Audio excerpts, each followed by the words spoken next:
जय हिंद दोस्तों। इस वीडियो में हम डिस्कस करेंगे कंप्यूटर हार्डवेयर की एक अपनी अगली क्लास जो होगी 40वें नंबर क्लास। 40वें नंबर क्लास में हम देखेंगे 390 से लेकर 400 तक क्वेश्चन देखेंगे। जो हमारे कंप्यूटर हार्डवेयर का जो हमारा लेसन होता है उस लेसन से जितने क्वेश्चन आते हैं वो सारे हम डिस्कस कर रहे हैं।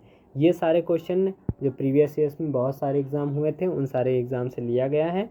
और आपका आरआरबी जेई और आरबी जेई हुआ, एलपी हुआ, एनटीपीसी हुआ, सारे एग्ज़ाम में आए। क्योंकि कंप्यूटर एक ऐसा टॉपिक होता है जो हर एग्ज़ाम में इसके क्वेश्चन कम से कम 2 से 4 ज़रूर आते हैं। 4 से 5 तो मान ही लीजिए। कम मान लो 25 नंबर का जीके आ रहा है तो इसमें कम से कम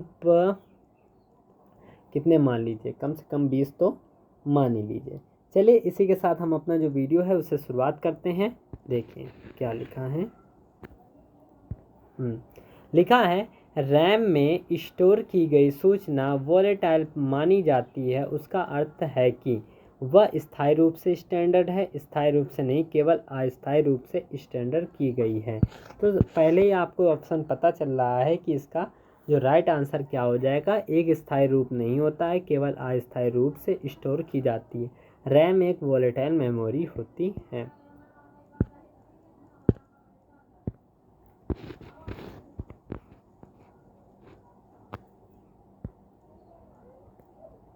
रैम निम्नलिखित में से किसका एक उदाहरण होता है। रैम एक वॉलेटाइल मेमोरी का ही एक उदाहरण होता है। ठीक है, किसका उदाहरण होता है? वॉलेटाइल मेमोरी का ही एक उदाहरण होता है। अगला नंबर देखिए, क्वेश्चन क्या लिखा है।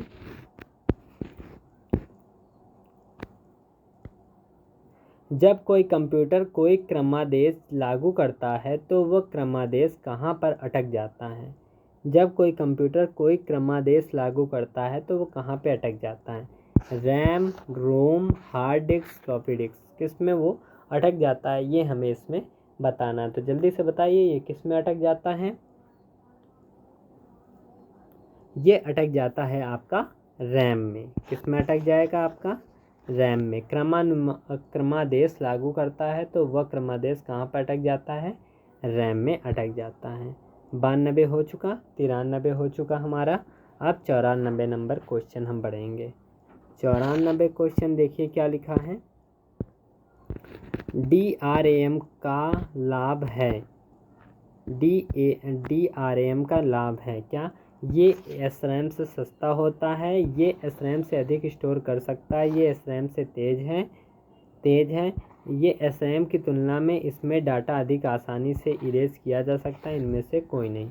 बताइए कौन सा इसका हो जाएगा। DRAM का लाभ है। DRAM से हमें क्या लाभ होता है? देखिए DRAM जो होता है वो SRAM की तुलना में सस्ता होता है, तो इसका यही लाभ है और कोई भी लाभ नहीं है। ये SRAM से सस्ता होता है। क्या हो जाएगा? ये SRAM से हमारा सस्ता हो जाएगा। अगला नंबर देखते हैं, बढ़ते हैं।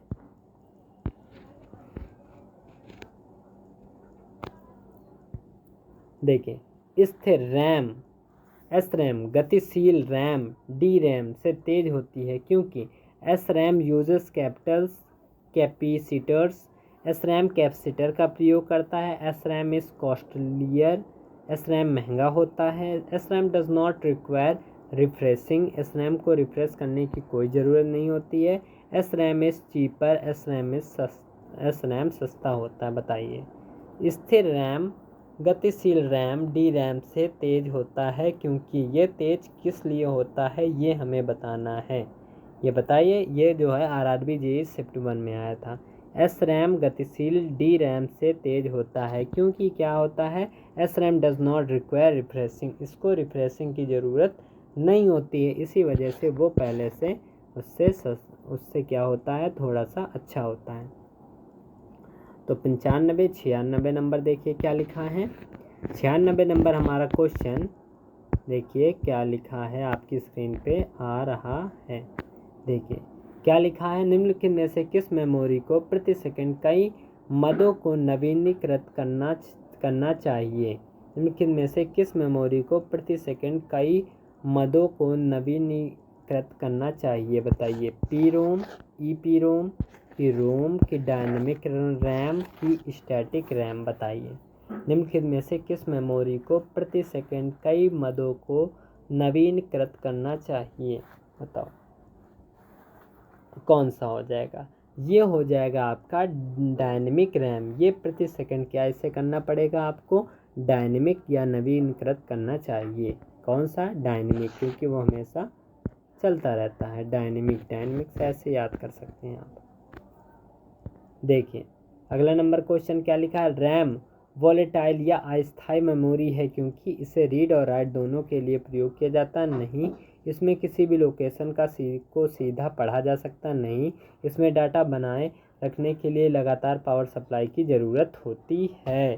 तो यही इसका राइट आंसर हो जाएगा। पावर सप्लाई गई तो जितना डाटा है वो सारी चीज़ आपको चली जाएगी। तभी कोई चीज़ करते जाइए तो सेव एज करते जाइए, तो जिससे कि वो होता है सही होता है। अगला नंबर देखते हैं हम क्वेश्चन। देखिए क्या लिखा है हमारा अगला नंबर क्वेश्चन। अगला नंबर क्वेश्चन लिखा है निम्नलिखित में से किसको कंप्यूटर की मुख्य स्मृति कहा जाता है? मुख्य स्मृति जो मेन मेमोरी किसे कहा जाता है? रोम जो हो जाएगा इसकी मुख्य मेमोरी हो जाएगी, क्योंकि इसमें जो होता है इससे डाटा कहीं भी बाहर नहीं जाता है। तो क्या मुख्य स्मृति कहा जाता है। मुख्य स्मृति क्या हो जाता है? रैम हो जाएगा, रैंडम एक्सेस मेमोरी। रोम नहीं है, रैंडम एक्सेस मेमोरी होती है मुख्य स्मृति। मेन याद करने वाली कहा जाता है। किसे कहा जाता है? रैम को हम कहते हैं। अगला नंबर देखिए, हम बढ़ते हैं अपना कौन सा 399 नंबर क्वेश्चन।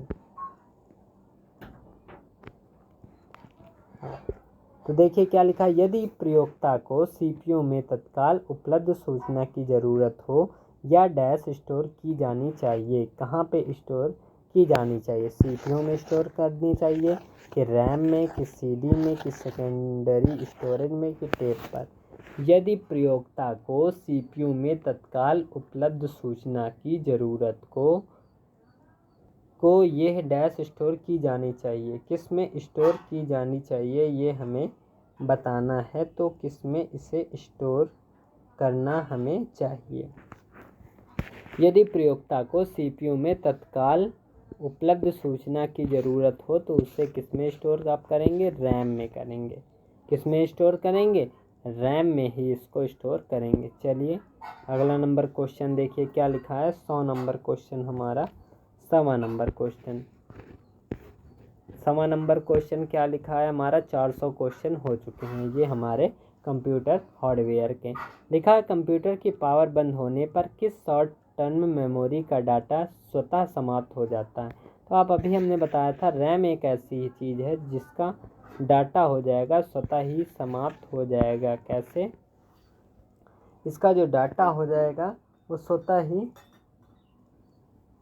इसका डाटा जो होगा स्वतः ही समाप्त हो जाएगा। देखिए इस तरह हमने कुल मिलाकर 400 क्वेश्चन कंप्लीट कर लिए हैं और ये सारे क्वेश्चन आपको भी कंप्लीट करने हैं। जैसे जैसे आप कंप्लीट कर लेंगे तो आपको पूरा कंप्यूटर हार्डवेयर से रिलेटेड जितने क्वेश्चन आते हैं सारे क्वेश्चन आने लगेंगे और आप बिल्कुल भी हर एग्ज़ाम में आपको देखिए कंप्यूटर एक ऐसा टॉपिक होता है जो हर एग्ज़ाम में पूछा जाता है।